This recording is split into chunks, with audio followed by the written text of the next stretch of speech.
Incharge అధ్యక్షులు doctor M చాగరాజు గారిని కోరుతున్నాను. మీరు ఏనుగు చూస్తారా? ఎవరన్నా చూస్తారా?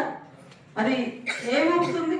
తొండమైన తోకన ఏనుగు తొండంతో ఎలా విన్యాసం చేస్తుందో కార్యవర్గ నరసింహారెడ్డి గారు స్వతంత్ర విన్యాసం చేస్తారు. ఆయన వ్యక్తిత్వ వికాస నిపుణులు, అదే మనకు బోధించారు. భాష గొప్పతనం కూడా చెప్పారు. ధన్యవాదాలు సార్. అదేవిధంగా మరొక భక్త డాక్టర్ గంగిశెట్టి శివకుమార్ గారిని కూడా సన్మానించవలసిందిగా మన ఉపకులపతి గారిని, రిజిస్ట్రార్ మేడం గారిని, తెలుగు శాఖ ఇన్ఛార్జ్ అధ్యక్షులు డాక్టర్ ఎం చాగరాజు గారిని కోరుతున్నాను. బాగా చెప్పండి కొట్టాను కదా.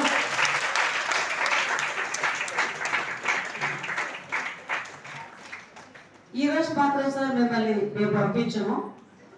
మా అభిమానంతో మాకు ఇంత ప్రోత్సాహం ఇచ్చి ఈ కార్యక్రమాన్ని నిర్వహించిన అవకాశం ఇచ్చినటువంటి మన విశ్వవిద్యాలయ ఉపకులపతి ఆచార్య ఎస్ విజయభాస్కర్ రావు గారిని సన్మానించవలసిందిగా మన అతిథులను, అదేవిధంగా తెలుగు శాఖ ఇన్ఛార్జి అధ్యక్షులను, మన రిజిస్ట్రార్ మేడం గారిని కోరుతున్నాను.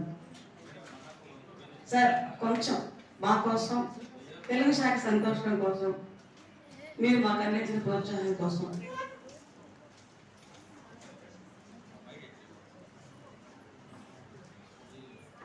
షాలోని చూస్తుంటే నాకు ఒక టంగుటూరి ప్రకాశం పంతులు గారి యొక్క డైలాగ్ గుర్తొస్తుంది. ఆయన్ని ఇలాగే సన్మానించడం కోసం షాలో తీసుకెళ్ళానంట ఆయన దగ్గర. డైలాగ్ ఏంటో తెలుసా? షాలో ఇస్తే నాకేం అవసరం రా, 2 అరటిపళ్ళు తెచ్చింటే నాకు ఒక పూట గడిచేది అంటే. ఈసారి నుంచి అరటిపళ్ళు కూడా పెడతాం సార్ సభలో.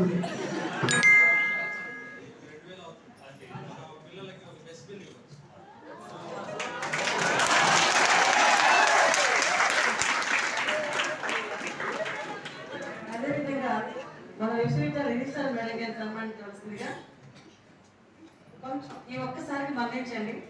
తర్వాత నుంచి మేము పండ్లతోనే సన్మానం చేస్తాం సార్.